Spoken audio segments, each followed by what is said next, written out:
My wife, Victoria, was seeing a younger guy, and she spoiled him rotten. That boy wouldn't let her come home, and he forbade her friends from calling me by my name. And she, for her part, went along with his childish antics. Even when he threw a tantrum right in front of me, she would just smile and say, "Don't mind him.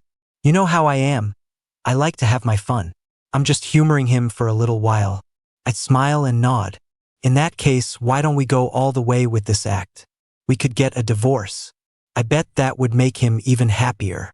She seemed certain that even if we divorced, I would come crawling back and beg her to remarry me. But the moment we stepped out of City Hall, Victoria's best friend, Julia, walked up to me with a bouquet of flowers, grinning from ear to ear. "This is great. Now I don't have to wait for you to be a widower to start pursuing you again." For Victoria's birthday, I invited all her friends over to our house for a party. It had been a long time since she'd let me celebrate with her. To save face for the occasion, I gave our private chef the day off and cooked a full spread myself. Her friends all praised her for marrying such a thoughtful, family-oriented husband, but Victoria just smiled without saying a word. "This soup is amazing. Seriously, it's even better than what our chef at home makes." "Victoria, you're so lucky." Only Dylan, the boy sitting next to her, was scowling. He looked me up and down with a sneer, then proudly straightened his collar. A sudden silence fell over the dinner table. Everyone was sneaking glances at Victoria to see how she'd react. She wore a faint, unreadable smile and said nothing. Dylan grew even more smug, his eyes locking onto mine, full of defiance. Victoria's best friend, Julia, was the first to break the silence, shooting Dylan a sideways glance. "So, does this mean we should start calling you Mr. Harrison from now on?" Victoria's face immediately darkened, but she couldn't lash out in front of everyone. She just tried to change the subject with a half-hearted joke. After that little episode, nobody was in the mood to hang out after dinner. They all said their goodbyes and headed home. Dylan whined for Victoria to drive him back, and she eventually agreed, grabbing her coat and wrapping her arm around him as they walked out the door. The party was over. I was left alone to clean up the leftovers on the table. While I was washing the dishes, I got a text. I opened it and saw a picture of Victoria and Dylan making out in the car. My hand trembled and I dropped a plate. A sharp piece of ceramic sliced my hand open. I clutched the wound and went to find the first aid kit. They say a cut on the finger is a pain in the heart, but strangely, my heart didn't hurt at all. I guess it had gone numb a long time ago. I knew Victoria wouldn't be coming home tonight. This wasn't the first time, and I had gotten used to it. After a moment, I found a number in my phone and made the call. "What's this? Calling to thank me for sticking up for you today? No need to be so polite." I ignored the teasing in Julia's voice. Her specialty was business law. In the past, whenever the company ran into trouble, Victoria and I would consult with her. She had been a huge help when we were starting out. Later, for Victoria's sake, I stepped back from company affairs, so it was always Victoria or the legal department who contacted her. My long domestic life had cut me off from the outside world. I scrolled through my contacts and realized I didn't know a single professional I could turn to. Only Julia was even remotely in that field. "I have a case for you. Are you interested? Is something wrong with the company?" Julia dropped the playful tone. She was always serious when it came to work. "It's a divorce case. You in?" Julia rushed over that night. She carefully reviewed the draft of the divorce agreement I had prepared and suddenly burst out laughing.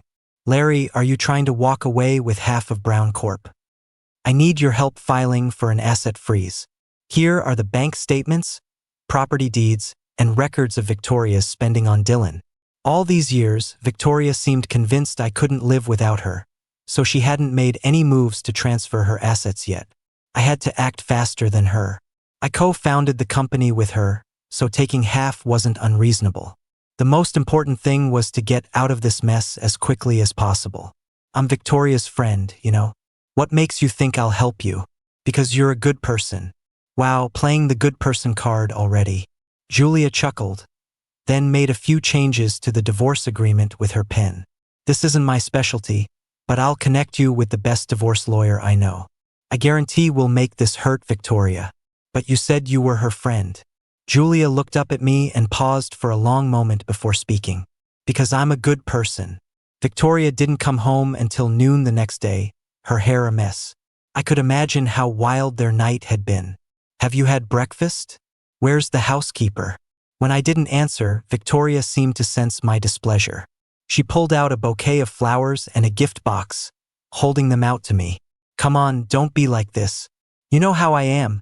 I like to have my fun. I'm just humoring him. Look, Dylan specifically asked me to buy this for you. He's being so considerate, so can you just let it go? Dylan was always provoking me like this. If he dragged Victoria out for dinner, he'd make her bring me back a doggy bag of leftovers. If she took him shopping, he'd have her pick up a small gift for me on the way home. But if he was unhappy, he would forbid her from coming home at all. He did all this to show me one thing. If I wanted to see Victoria, I needed his permission. It was as if I, her legal husband, needed his charity just to have my wife come home. I scoffed and tossed the flowers aside. Victoria was not pleased. Larry, Dylan already backed down. What more do you want? This was her usual pattern. After a wild night out with Dylan, she'd bring me a little apology gift and then wait for me to get over it and go back to my role as Mr. Parker. Inside the box was the latest designer watch from a luxury brand, its diamonds sparkling. But in that instant, a wave of exhaustion and weariness washed over me. I didn't want to play these games with Victoria anymore. Victoria, let's get a divorce. The moment the words left my mouth, Victoria's hand, which was buttoning her shirt, froze. She looked up, as if she thought I was joking. Because Dylan made a joke yesterday? Since when are you so petty? I looked at her casual indifference and sighed softly. So, in her eyes, all these years of silent endurance were just me being petty. Since you love humoring people so much, wouldn't divorcing me be an even better way to appease him? Victoria's smile faded, and a flicker of impatience crossed her face. All right, stop messing around. I'm just playing with him, you know that. You think it's just fun and games, and that I'll always be here waiting to clean up your messes? Victoria, I'm not your pet. You can't just coddle me when you feel like it and toss me aside when you don't. I dodged her touch. Her hand hung in mid-air, and her expression turned completely cold. Larry, in all our years of marriage, have I ever mistreated you? Haven't I given you the best of everything? And you want to divorce me over this little thing? A little thing again. It seemed like all my feelings were just trivial matters to her. Things that could be smoothed over with a small gift. I didn't want to argue with her anymore. I flipped the agreement to the signature page. Sign it. Fine a divorce. Schedule it with my assistant. Her tone was cold, as if she were discussing business with me. How ridiculous. A husband and wife talking about divorce, and I had to make an appointment with her assistant. She stared at me coldly. I knew she was betting on me, betting I'd cave at the last minute, just like I had countless times before. But this time, I didn't give her the answer she was expecting. Seeing that I wouldn't budge, Victoria stormed out, slamming the door behind her. After she left, it felt like all the strength had been drained from my body. I collapsed onto the sofa. So even my serious proposal for divorce was just a temper tantrum in her eyes. She had never taken my words seriously. When she was happy, it meant I was being obedient. When she wasn't, it meant I was throwing a fit. Then again, why would the one benefiting from the situation ever want to communicate? Not long after Victoria left, my phone buzzed with a new message. It was a photo from Dylan. He was at a luxury boutique and had sent me a picture of the counter. See anything you like? I'll have Victoria bring it back for you next time. Her taste is just terrible. I heard you didn't like the last watch. Takes a man to know a man. You pick and I'll give you some advice. He even added a smiley face at the end. In the past, these blatant provocations would have kept me up all night, stewing in my own anxiety. Now I just found it childish and laughable. Dylan was racking his brain just to get a rise out of me. No need. The designer sends the latest pieces directly to my home. As a co-founder of Brown Corp, even though I had no real power in the company anymore, I still held the title of Mr. Parker. It would be foolish not to take advantage of the perks. The major brands still sent their latest collections to my house for me to choose from first. What Dylan was seeing in the store was just what was left after we had our pick. They wouldn't even show the more exclusive or popular styles to a regular customer like him. At the top of the chat, the typing indicator appeared and disappeared repeatedly, but in the end, nothing came through. The thought of him fuming on the other side of the screen made me want to laugh. Victoria hadn't been home or in touch for days. Julia, on the other hand, kept showing up at my door, using the excuse of having new information to share. Victoria probably assumed I was just using the divorce threat to vent my frustrations and hadn't taken any measures to protect the assets. Plus, with Julia having served as the company's legal counsel for so many years, it was easy for her to get a clear picture of Victoria's financial situation. Well done, Larry. Your taste in women isn't half bad after all. I looked at the detailed list. I stood to walk away with a very substantial amount of money. My judgment of women has always been terrible. At my words, Julia fell silent. I formally scheduled an appointment with Victoria's secretary. On the day of the signing, as soon as I walked into the hall, I saw Dylan standing next to Victoria, a pained look on his face. I walked straight past him toward the window, but Victoria suddenly grabbed my wrist. It's not too late to back out. Yeah, did I do something to give you the wrong idea? I came here today specifically to explain. As Dylan said this, his hand was still tugging on the hem of Victoria's shirt. I didn't even bother to look at him and sign the documents directly. Seeing my lack of hesitation, Victoria seemed both angry and defiant as she picked up the pen and signed as well. There's a 1-month cooling-off period. We'll come back to get the final certificates then. Larry, don't you regret this? I finally let out a sigh of relief and left the government building without a backward glance. Julia was waiting for me outside. Victoria didn't know, and neither did I. Everything go smoothly?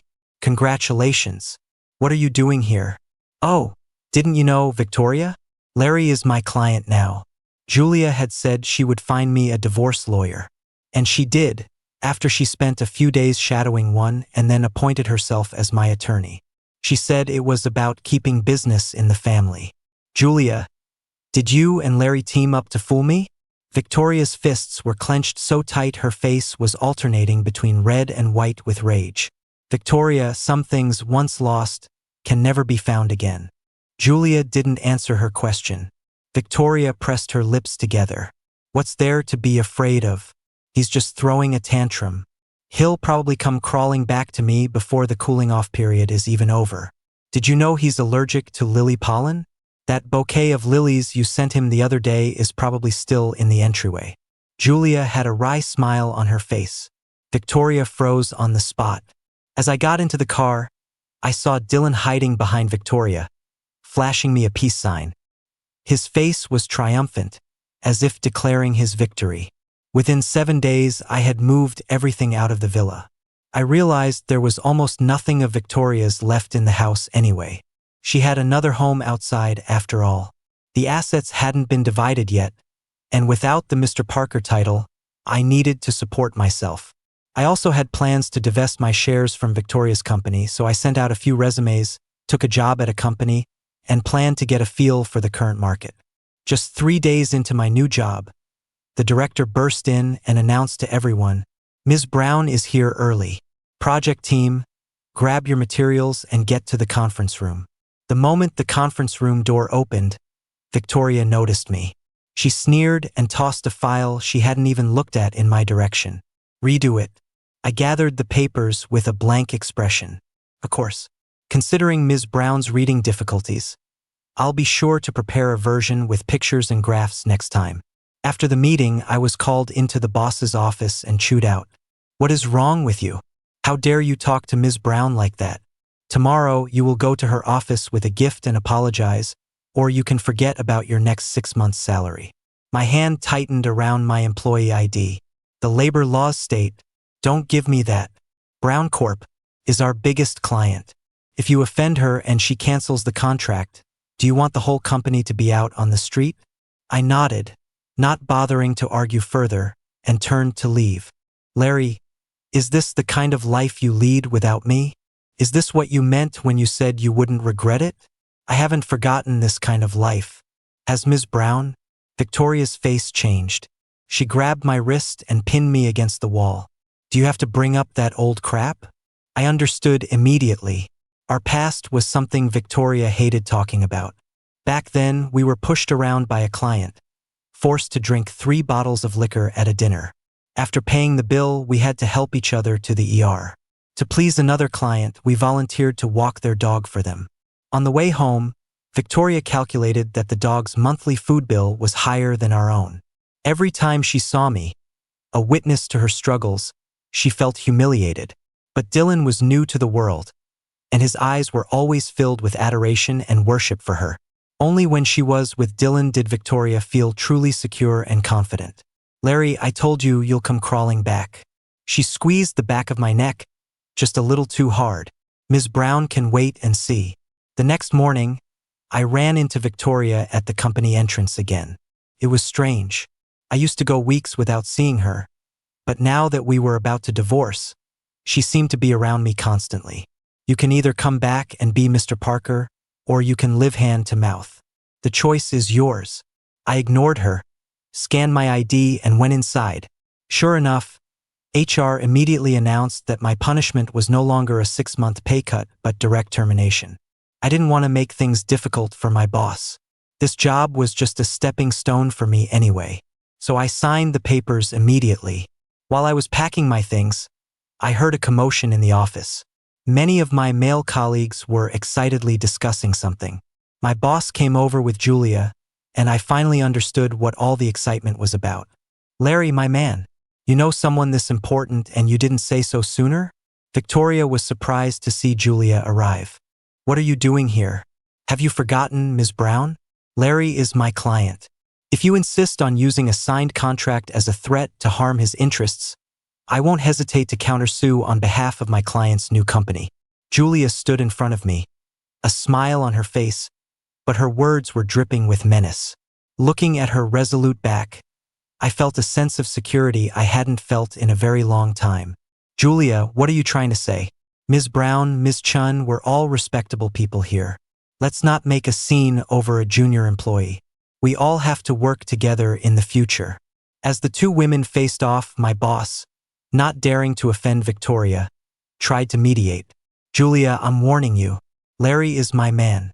Don't get any ideas you shouldn't. I'm nobody's man. 8 o'clock tomorrow morning at City Hall. Don't be late, Ms. Brown. Victoria shot me a look, her face ashen. She clenched her jaw so tightly the muscles in her temples bulged. Fine. See you there. Julia offered to drive me home, and I didn't refuse. The subway during rush hour was a nightmare. She was quiet the whole way until we were stopped at the last traffic light before my house. As we waited, she suddenly spoke. You used up all your swagger on me back then. What happened to it now? I stared silently out the window. Julia and I were college sweethearts. Like all campus romances that fizzle out, our story ended at graduation. She chose to continue her studies abroad, while I just wanted a stable life and stayed in the city. The beginning of our long-distance relationship was filled with a unique romance. She would tell me endless stories about the interesting things she encountered. The first thing I did every morning was check the string of messages she'd sent me and reply to each one. But the time difference and the distance eventually carved a chasm between us. We both forgot the last time we'd actually seen each other's faces while talking. It felt like we were just mechanically reading and replying to messages every day. She was busy with her studies, and I was buried in work. The periods of no contact grew longer and longer. Finally, one day I opened our chat and saw the last message was from a month ago. I tentatively typed, "Should we break up?" 10 hours later, I got Julia's reply. Okay. To give the relationship a proper send-off, I called a few friends and went to a bar. That's how I met Victoria. After that came the cliché story of falling in love over time. I stood by Victoria's side, step by step, as she got to where she is today. Life has a twisted sense of humor. Before our wedding, Victoria mysteriously told me she wanted me to meet a friend, someone who had flown back from abroad specifically for our wedding. I pushed open the door to the private room and saw Julia sitting next to Victoria. We both tacitly agreed not to bring up the past. When she learned that Victoria and I wanted to start a business, she was incredibly supportive and even offered to be our legal counsel. Yeah, maybe I used up all my swagger back then. Another silence fell. When we reached my house and I got out of the car, Julia called out to me. Larry, you're the client now. You're allowed to be bossy with your lawyer. Victoria strode into City Hall. I glanced at my watch and chuckled. 47 minutes late. Ms. Brown's sense of time is certainly modern. Dylan had a tantrum. He swallowed some sleeping pills. Oh, then you should be at the crematorium. You've come to the wrong place. Larry, do we really have to get a divorce? I promise I won't let Dylan bother you anymore. We can go back to how things were, okay? I handed her my wedding ring, not wanting to get dragged into it any further, and signed the final papers. Victoria, sign it. Don't make me hate you. She stared at me, speechless for a long moment, before finally picking up the pen with a trembling hand and signing her name. When I got the divorce certificate, I opened it and took a deep breath. It was finally over. Years of my youth and love, all reduced to this little booklet. Larry, from now on, Congratulations on the divorce. My client. I'm a pretty reliable divorce lawyer, aren't I? Julia walked in holding a bouquet of fresh balloon flowers. Victoria stared at her, stunned.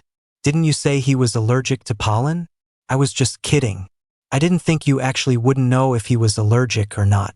No wonder you're the ex-wife now. Victoria's eyes widened. She grabbed Julia by the collar and slammed her against the wall. Julia, you backstabbing bitch. And I thought you were my friend. Is this how you treat your friends? Who backstabbed who isn't exactly clear. Julia pushed Victoria off, smoothed out her collar, and then grinned at me, her eyes crinkling into slits. This is great. Now I don't have to wait for you to be a widower to start pursuing you again. The day after the divorce was finalized, I used the assets I received to register a new company. Nice feng shui in your office, Mr. Parker. Facing Brown Corp.'s headquarters directly. Are you planning to go head-to-head? You're quite the expert on feng shui, Ms. Chun. I looked at the sign above my company's entrance. It felt like a ship that had been drifting at sea had finally found its anchor.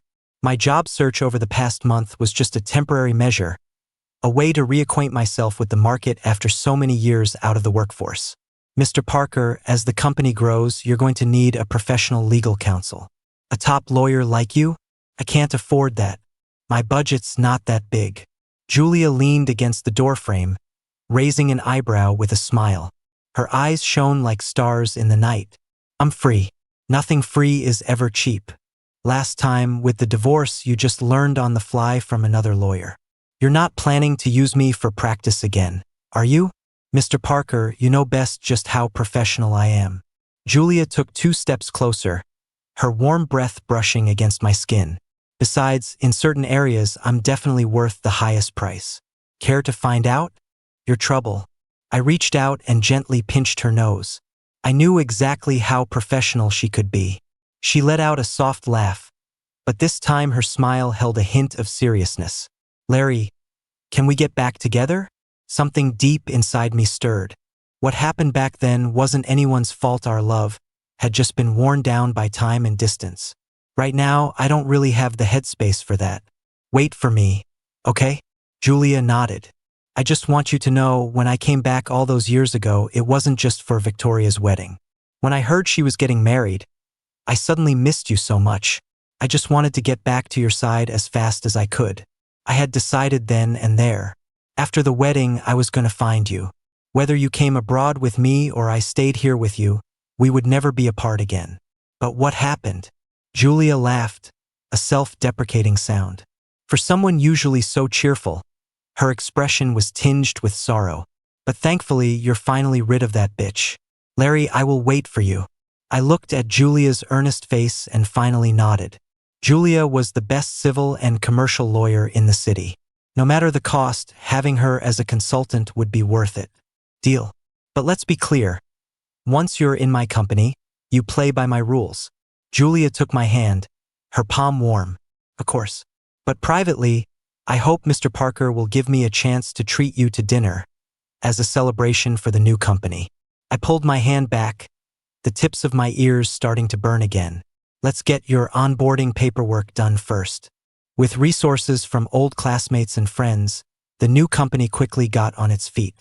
3 months later, I received an invitation to a high-profile industry gala hosted by the city's Chamber of Commerce. It was a great opportunity to expand my network and raise the company's profile, so naturally, I wouldn't miss it. After much pestering from Julia, I finally agreed to let her be my +1.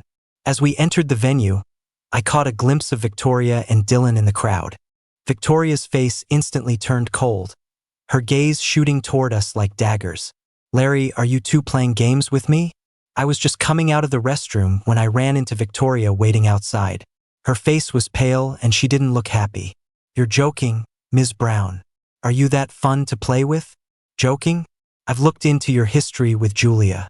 Are you telling me nothing shady happened between you two behind my back all these years?"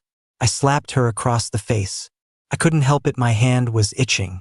"There's nothing but clean history between me and Julia. Don't project your own filth onto everyone else." Victoria was still fuming.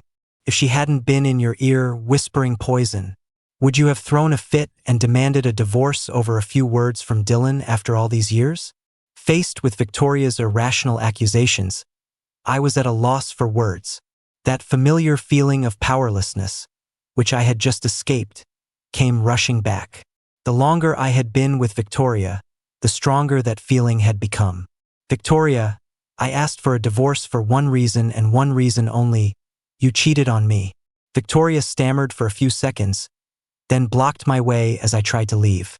"Larry, I've been thinking these past few days.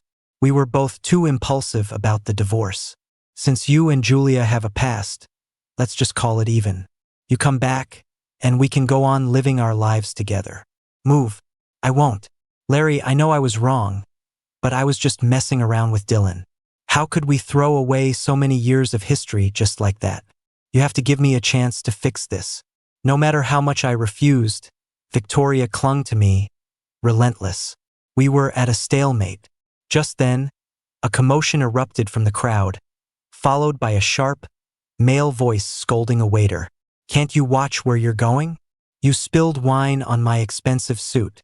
Can you even afford to replace this?" It was the first time something like this had happened at such a formal event, and everyone's attention was drawn to the source of the noise. I went to see what was happening and found Dylan lecturing a waiter who had accidentally spilled a drink. The Chamber of Commerce president frowned, and murmurs rippled through the crowd. Everyone at the gala was a person of standing. Even if a waiter soiled their clothes, they would maintain their composure. As the saying goes, manners come with a full stomach. People who have truly seen the world don't publicly humiliate a service worker. Everyone immediately recognized him as Victoria's date for the evening, and she looked mortified. She quickly rushed over to pull Dylan away. "What do you think you're doing? This isn't the place to make a scene." Seeing me and Victoria approaching from the same direction, Dylan turned his anger on her. "Why were you with him? What were you two doing?" Victoria hissed at him. If he made a scene here, he wouldn't be the only one losing face. I just watched them with a calm smile, not refuting or arguing, maintaining a dignified and graceful demeanor that stood in stark contrast to Dylan's boorish behavior. Having been a homemaker for so long, I was a new face to most people here. They grew curious and started asking around. Within half an hour, the story of my relationship with Victoria and Dylan had spread throughout the entire gala. Dylan had made a complete fool of himself, and everyone thought the CEO of Brown Corp must be blind. For the rest of the evening, I could feel Victoria's gaze on me from time to time. I deliberately ignored her, working the room seamlessly with Julia at my side. Dylan clearly couldn't stand being ignored. He followed me when I went to the lounge area alone. "Larry, don't think your little tricks will win Victoria back from me." Dylan glared at me, his eyes filled with anger and confusion. "You showed up with Julia today just to make Victoria jealous, to make her come back to you, didn't you? You're disgusting." I chuckled softly, my eyes completely calm. I used to see him as a rival, a major threat that kept me up at night. I really gave him too much credit. "Dylan, flies are only drawn to cracked eggs. You're the fly and Victoria is the rotten egg." But I have a thing for cleanliness, and I don't want to get near either of you. Dylan's face turned beet red, and he trembled with rage. I raised my wine glass, lightly clinked it against his, and turned to leave. Have fun, Mr. Harrison. The business world is a battlefield, and gossip travels fast. Apparently, this was the third time Victoria had restructured her company's HR policies this month. The moment we split, she had eagerly hired Dylan. But Dylan was insatiable, constantly trying to bring his own relatives into the company. He complained that the old CFO kept rejecting his expense reports, so he wanted to replace him with his own uncle.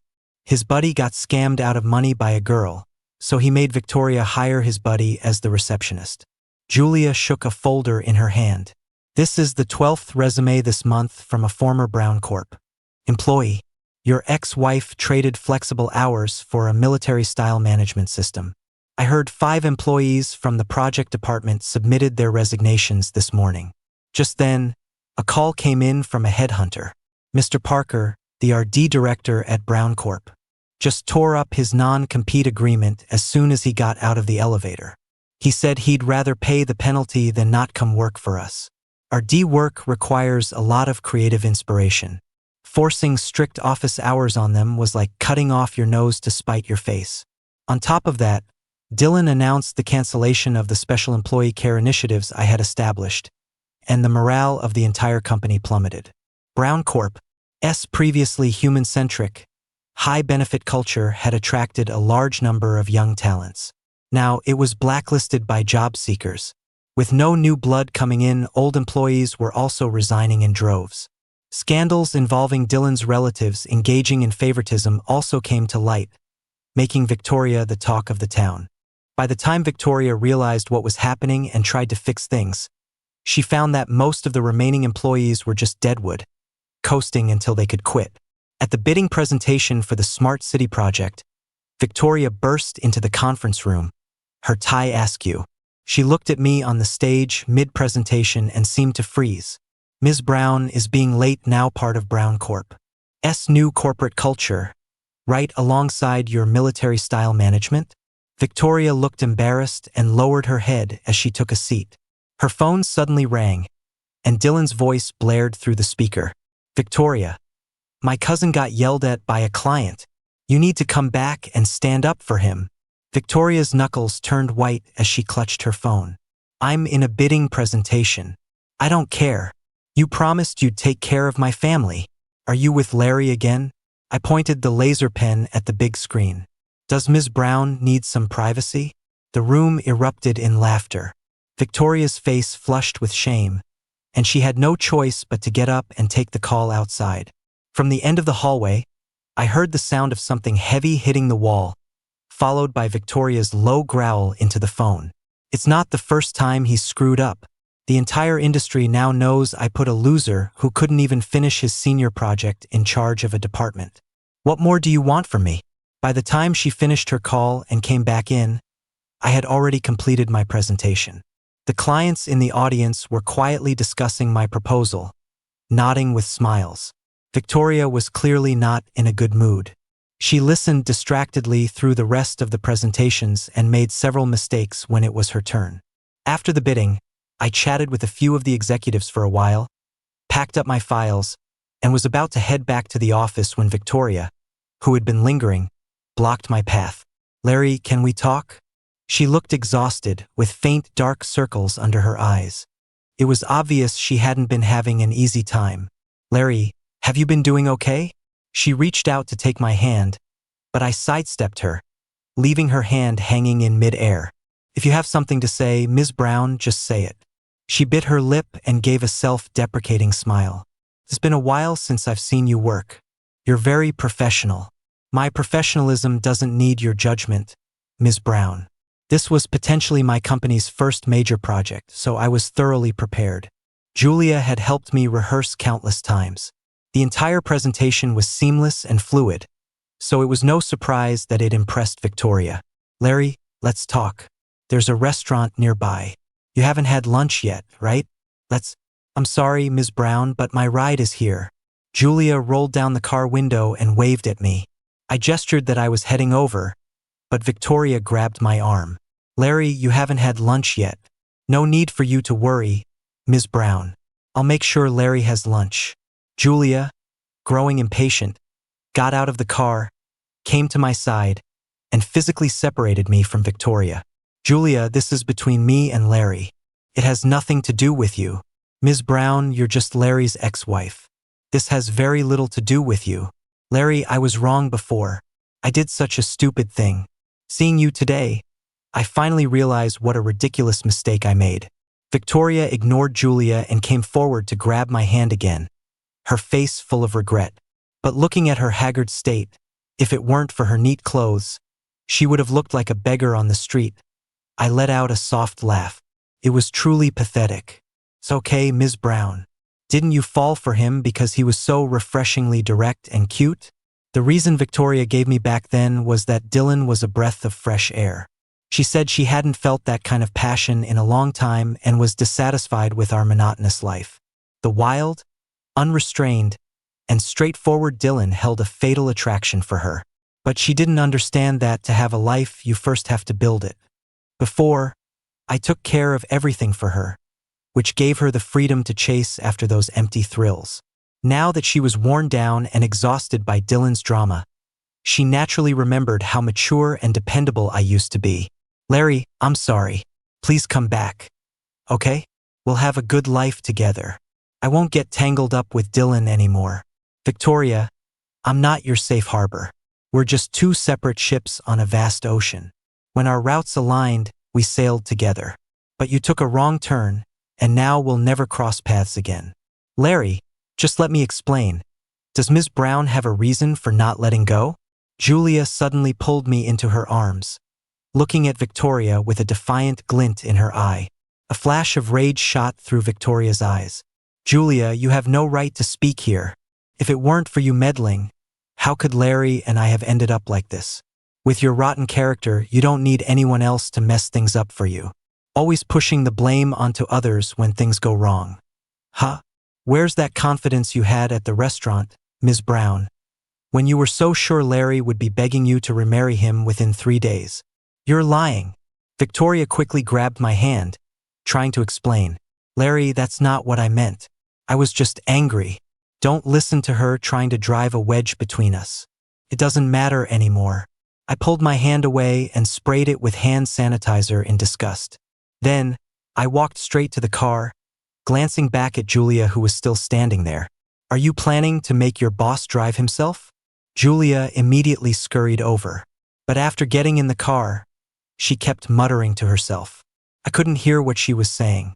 After asking a few times, she finally answered reluctantly. So you only see me as an employee? Aren't you an employee? Just an employee? Seeing her acting uncharacteristically childish, I found it amusing and chuckled without answering. At a red light, she quietly reached over and took my hand. I didn't pull away. One day, after a client meeting, I was having lunch at a coffee shop near the office when Dylan burst in, his fingernails nearly poking my nose. He had dark circles under his eyes and looked utterly exhausted. Larry, you bastard. Seducing Victoria behind my back. Now even my uncle got fired because of you. His shrill voice made the couple at the next table pull out their phones. I calmly put a forkful of pasta into my mouth. I replied without batting an eye, your uncle was groping a male intern on his first day. Who in the industry doesn't know that? He was doing him a favor. A 20-year-old kid wearing skinny jeans to work is obviously trying to hook a boss. If you hadn't interfered, Victoria would never have been so heartless. You home wrecker, Dylan shrieked, grabbing my wrist with a crushing grip. The glass door was thrown open, and Victoria strode into the coffee shop. She slapped Dylan's hand away from me. I told you not to come looking for Larry. Dylan stumbled backward, knocking over the adjacent table. Drinks and food spilled all over him. He suddenly grabbed a butter knife and pointed it at Victoria. Ever since that gala, you've been like a ghost, staring at his picture at 3 a.m, scribbling his name all over your notebooks during meetings. Victoria, what do you take me for? Julia also walked into the cafe, stepping in front of me protectively, and said nonchalantly, what could he be? The shameless other man, of course. Mr. Harrison, do I need to remind you of the legal penalties for public disturbance? The onlookers finally realized that Dylan, the aggressor, was the homewrecker they all despised. In the end, Dylan was taken away by the police after a bystander called them. Victoria stared at the red mark on my wrist and, after a long pause, finally spoke. Larry, I'm sorry. No need to be, Ms. Brown. Just focus on cleaning up your own house. Larry, are you concerned about me? Seeing her timid expression only annoyed me. No matter how many times I repeated that I had no interest in her, she refused to listen. I just shook my head with a smile, picked up my bag, and left. That day, Dylan's outrageous claims caused a massive stir online. In the age of the internet, people quickly dug up all of Brown Corp's dirty laundry. Combined with months of unhealthy finances and relentless bad press, Brown Corp was on the verge of collapse. On the day Victoria declared bankruptcy, she came to my office, holding out a key as if it were a treasure. Larry, I used the last of my money to buy back the old apartment we used to live in. I just had it redecorated. You always said you missed those days. I'm sorry, Ms. Brown, but I've gotten used to living in big houses now. I'm not really a fan of small places anymore. I had no interest in reminiscing with her and pushed the key back. What a coincidence. The 8th of next month is an auspicious day. Be sure to come. Julia happened to walk into the office just then and handed Victoria a gold-embossed invitation. 3 days earlier, she had proposed to me. In an instant, Victoria's face went deathly pale. Larry, are you really going to marry her? You've misunderstood, Ms. Brown. This isn't my invitation. Just as a glimmer of hope appeared in Victoria's eyes, I took the invitation from her hand and tossed it back to Julia. I told you I don't like this design. It's too tacky. What's wrong with your taste? Pick another one. Neither Julia nor I noticed when Victoria left. Planning a wedding is a hassle.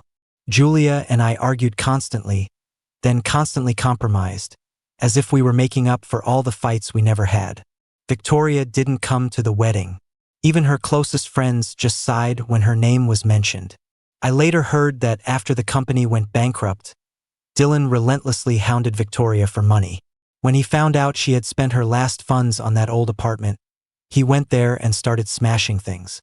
Victoria snapped, screaming that he was destroying our memories, and attacked him on the spot.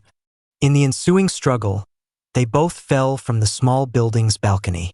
Dylan's head hit a nail sticking out of some construction debris, and he died instantly. Victoria was also injured. Although she was saved, she was left paralyzed and bedridden with no one to care for her. Once she was out of critical condition, she would face a court's judgment. One day, while accompanying Julia to the hospital for a prenatal checkup, I passed by a hospital room and instinctively paused when I saw a familiar face inside. The woman in the bed, Victoria, also saw me through the glass pane on the door. She became very agitated. The heart monitor beeped erratically as she seemed to struggle to get up to see me, but she couldn't move. All she could do was stare out, her eyes fixed on me, as if afraid I would disappear. In the end, I didn't enter that room. Julia came running over with the report, excitedly throwing her arms around me. She pointed to the tiny, bean sprout-sized embryo on the ultrasound, showing it off as she kissed me several times in her excitement. In the hospital bed, Victoria cried heartbrokenly, her eyes squeezed shut and her mouth open like a child's. It was a pity there was no one left to even wipe her tears. I felt nothing. An irrelevant person could no longer stir any emotion in me. So, can I apply for a raise starting next month? Back home, Julia started fawning over me, giving me a shoulder rub. You've barely been working here, and you're already asking for a raise?